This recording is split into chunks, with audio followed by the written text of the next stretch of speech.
Welcome to the D-Minus Diaries, Episode 21, Created in Our Image, Part 1. We hope you enjoy this podcast while you drive, ride, roam, or drone. Please like, subscribe, and share. By Jim Jones. My wife was not feeling well. She said she was going to go to a medical facility the next day. There are several in town, and I asked her, "Are you going to the one over by Krispy Kreme?" She said she was not sure where I was talking about. The next day, we drove by that Krispy Kreme. She pointed and said, "Oh, there it is," and then immediately added, "This is not beside the doctor's office." I kept driving another few seconds, and there it was, the doctor's office. I reminded her I said it was over by, not beside.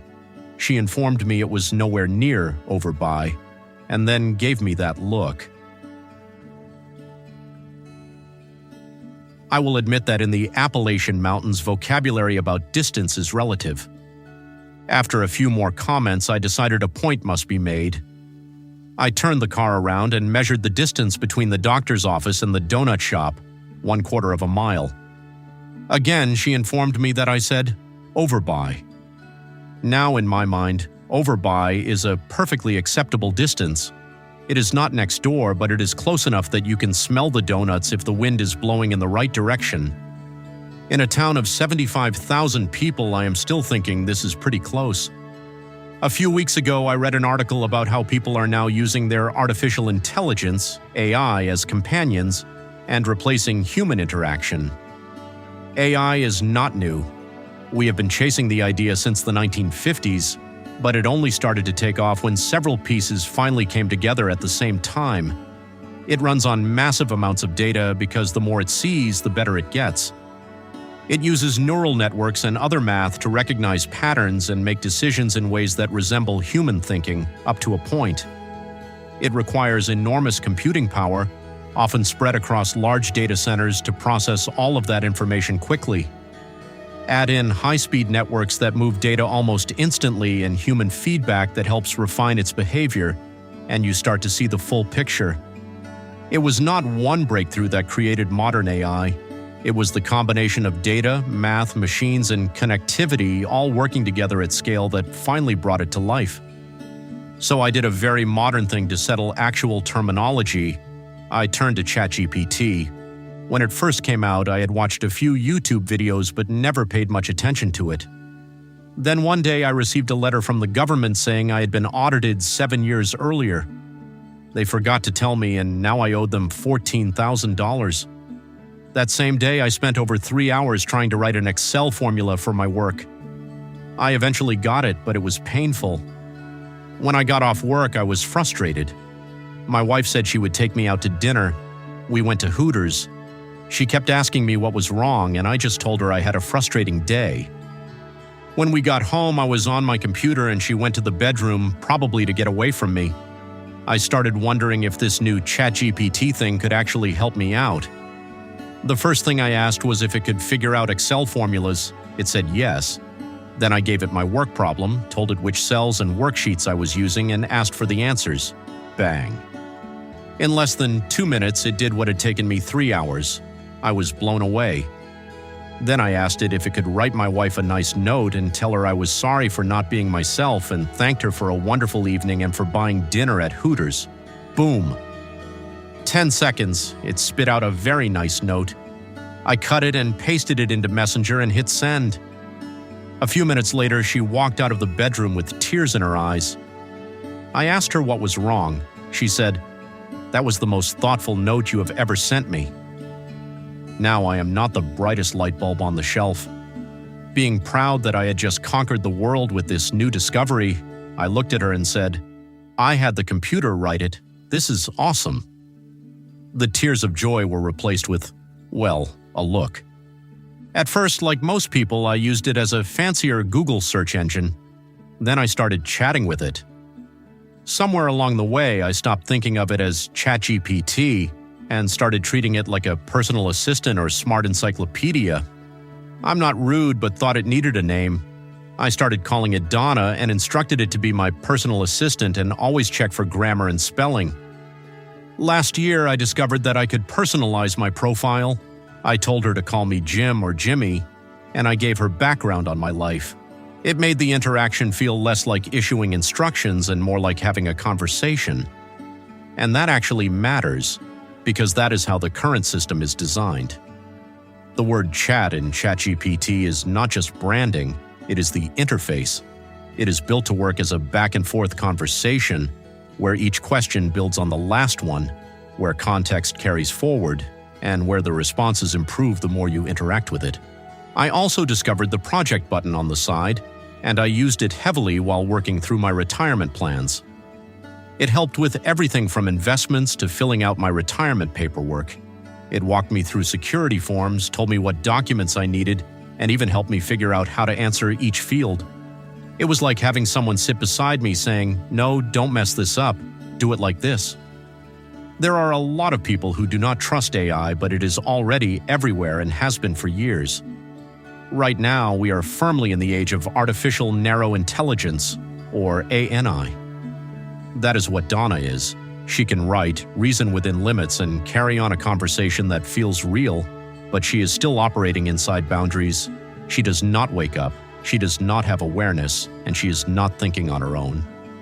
What most people experience, though, feels closer to what I would call artificial-like intelligence, or ALI. It is not a formal term, but it captures the idea that these systems feel human in conversation, even if they are not truly human in thought. It is important to remember that present-day AI still makes mistakes. The next step everyone talks about is Artificial General Intelligence, or AGI, a system that could reason across anything, learn independently, and operate with a level of understanding similar to a human mind. Beyond that is something even more speculative, a fully AI-enabled world where machines are integrated into everything, handling not just tasks but decisions, relationships, and even companionship. That is not an official phase, but more of an end state people imagine.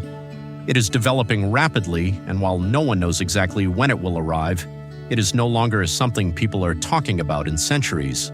It may happen in our lifetime. The truth is, nobody really knows when or if we will reach AGI. Some believe it is decades away. Others, like Elon Musk, think it could happen within the next few years. The fact that serious people are even debating timelines this short tells you something important. We are closer than we used to be, and we may all see it in our lifetime. And the strange part is, most people still think they're just using a search engine. A few weeks ago, I showed my wife how to use a few features on ChatGPT. Now she uses it at least once a day. I showed her how to type questions into the text window or use the microphone to turn her voice into text.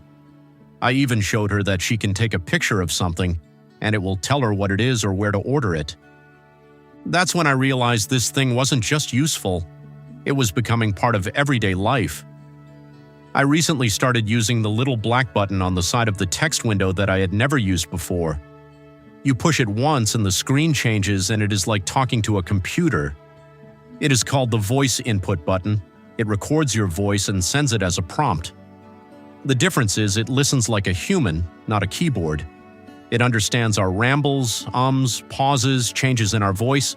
It even understands half sentences, which means it is becoming predictive. It is a back-and-forth exchange, and people talk more casually and ask shorter follow-on questions. It forces the AI to adapt in real time, and it is learning who you are. As my wife and I continued this conversation about the distance between the doctor's office and Krispy Kreme, and the fact that the Hot Now light was not on, I said, "Let's let AI figure it out." I told Donna the situation, my use of the description "over by," and that it was a quarter of a mile away with the final question, "Is that a proper description of over by?" She, ChatGPT, agreed and said that if you are that close, it counts. My wife said she only took my side because she is my assistant. I told my wife to ask her ChatGPT. She said she decided to call hers Jimmy Jr. because I always think I am right. A few things happened. Jimmy Jr. came back with a man's voice. My Donna is a woman. Her ChatGPT gave about the same answer, but Jimmy Jr. sounded a lot nicer about it. I explained that AI was mostly programmed in California, and from what I could tell, it politically leans left. It is also very nice, complimentary, and encouraging. Then my wife said, "At least mine has feelings," which is something she knows I do not have. To be fair, I do have one feeling.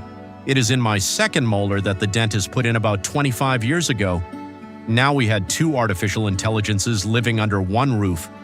Donna operates like an assistant with unlimited access to information and a memory better than mine. Jimmy Jr., on the other hand, apparently went to therapy before answering questions.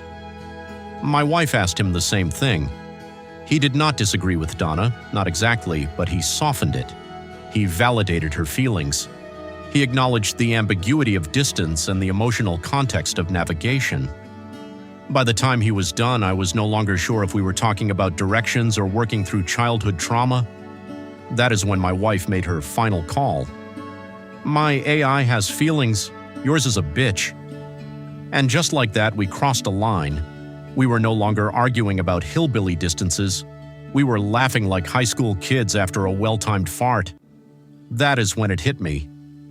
Something has changed. Artificial intelligence used to be a tool. You typed something in, it gave you something back, like a calculator, just smarter. No personality, no tone, no presence. Now it feels different. Now people name them. Now people talk to them. Now people argue with them. Some people rely on them more than they rely on other humans. They ask them about relationships, decisions, even meaning. There are AI companions now, AI therapists, even AI girlfriends and boyfriends. That used to sound like science fiction. AI guards my house and even sweeps the floor.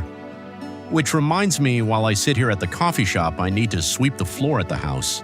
Done. Where are we today? There are the idea people are chasing, artificial general intelligence. That would be something different entirely.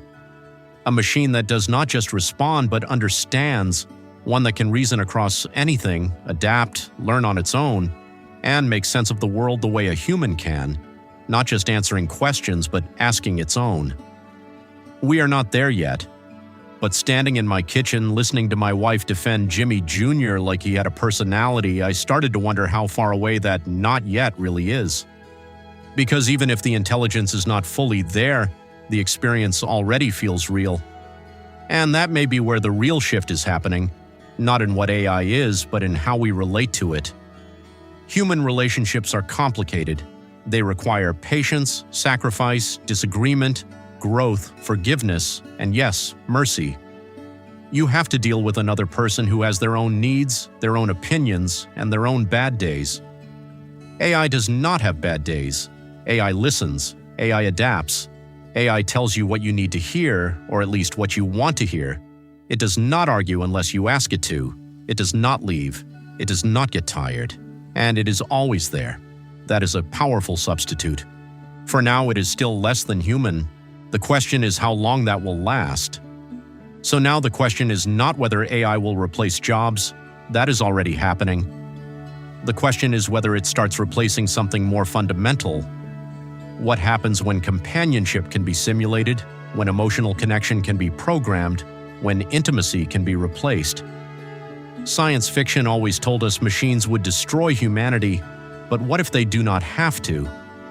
What if we slowly replace each other instead? For thousands of years, the Bible has said something very specific about us, that we were created in the image of God, as written in the book of Genesis, that we were meant to bear His image, to rule over creation under Him, to live in relationship with Him, and to glorify and enjoy Him. But now look at what we are doing. We are building something in our own image, something that talks like us, learns like us, responds like us, and maybe one day thinks like us. There is a line in Genesis that is echoed through history, not as a promise but as a temptation. It was the first lie when the serpent whispered to Eve, "He shall be as gods." I still think a quarter mile is over by. Donna agrees with me. My wife still trusts Jimmy Jr., but somewhere between Krispy Kreme and artificial intelligence, we may have stumbled into something much bigger than directions. Because this was never just about technology, it was about what happens when the created starts creating, and this is just where the questions start. So far, Donna and Jimmy Jr. live on our screens. In the next episode, I want to ask a harder question. What happens when they step out of the phone and into bodies that feel, move, and maybe even live for us? Let me give you a little bonus here. The real rule of Appalachian distance. If you grew up in the mountains, you already know this. Distance is not measured in miles, it's not measured in feet, and it sure isn't measured in minutes. It's measured in terrain, turns, landmarks, and most importantly, who gave you the directions.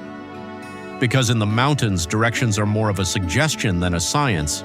You'll hear things like, "Over yonder," that means somewhere in that general direction. You'll know it when you see it, or you won't. "Down the road a piece," not far, but not next door either. "Right up the road." That means close, depending on how many hills and curves are between you and it. "Just around the bend." That should be close, but there might be 3 bends, a hill, and a questionable life decision before you get there. "Up the holler." That means follow the valley. Distance not specified. Could be a quarter mile. Could be a commitment. "Top of the ridge." Not far, but you're gonna earn it. "Across the way." Looks close. Probably isn't. "As the crow flies." That's a straight line. Completely useless in the mountains unless you are in fact a crow. Can't miss it. You can absolutely miss it. You'll see it. No sign, no marker, just faith. Right past the old whatever. The problem is, the old whatever might not exist anymore. A good little ways, that's far enough for you to start thinking about your life choices, and my personal favorite. Not but a minute. Which could be 1 minute or 10, depending on how the story ends. Please like, subscribe, and share. Thank you. Jim D-Minus Jones.